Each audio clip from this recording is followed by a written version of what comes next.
Welcome. In this video I'm going to be taking a look at this ORICO X50 Thunderbolt 5 enclosure. So this was provided to me by the distributor, but they're not compensating me for this video and they're not reviewing it before I post it. If you find this video helpful and you want to purchase one of these, I'll put a link to it in the description, and if you use that link it helps me out a little bit and doesn't cost anything extra. So if we look on the back, we have some specs. The rated read and write speeds are 6,000 megabytes per second and 5,800 megabytes per second respectively. Now this is just an enclosure. You need to supply your own NVMe SSD. It's made of aluminum. It's compatible with Windows, Linux, and Mac. So this is Thunderbolt 5 compatible, but this will also be backwards compatible with other versions of Thunderbolt. So let's get this open. Here we have the enclosure. We have a Thunderbolt 5 cable. We have a screwdriver, a screw, thermal pad, and a manual. Let's take a quick look at the manual. So this talks about what's in the package.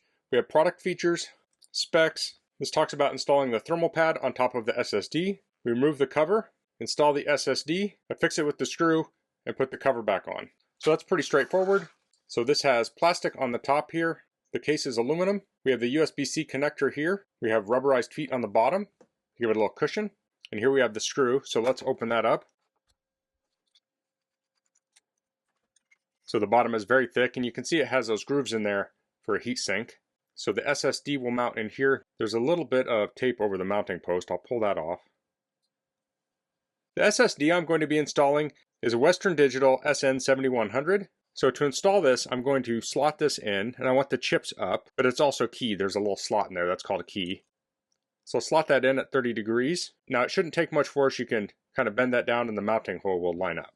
So we'll get the little mounting screw it came with. So I'm going to put that on the screwdriver, and I'm just going to use my fingernail to hold that in place. Bend that down, and then I'll install that. Make sure you don't cross thread it. And I'll screw that in. Now you just want it snug, you don't want it super tight. And now I'll put the thermal pad on. So this is going to have plastic on both sides. So I'll peel the plastic off, and now I'll fix this to the SSD. And I want this to cover the chips. So that will help with thermal transfer to the bottom. And I'll peel that second layer of plastic off. And now I can put the bottom on. So it has a little notch here, and we want to place the cover inside of that notch. And then hinge it closed, and then we'll install the little case screw. So now the cable can be installed, like so, and we can plug this into our computer. So the computer I'm going to be using is a Macbook Pro with M.2 Pro processor. So the Pro model has Thunderbolt 5. Now if you have an older computer with just Thunderbolt 4, you could still use this drive, and then if you upgrade to a newer computer with Thunderbolt 5, the drive will be able to support that latest spec. So I'm going to plug the drive into the USB-C port on the side.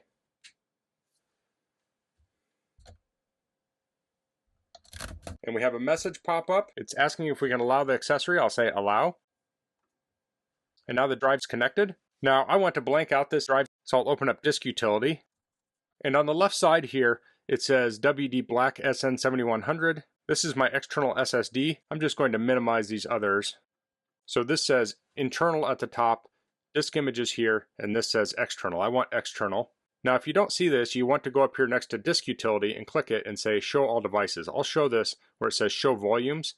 So here we have the external drive. I want to actually hit Show All Devices and then click on the top layer of this under External. Then I want to go to Erase. I'll call this ORICO. Format is going to be APFS. If you're on Windows, or if you want to use this with Windows, you'd probably want exFAT.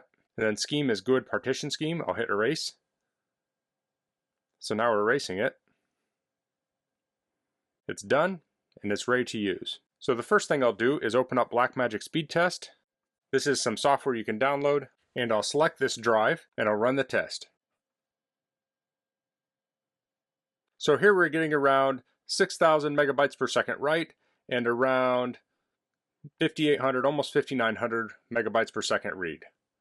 So super fast read and write times on this. So the box said up to 6,000, and we're just under that, and we're actually above what it said for the write speed. So those are some very impressive numbers. Let me just do a test on the internal drive here.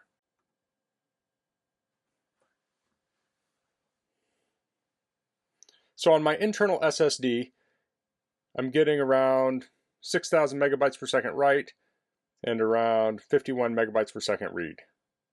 Here I'm getting 62 right now. So this external SSD is on par, or even faster in some ways, than the drive that's inside of my Mac. That's very impressive. So here I have two large files.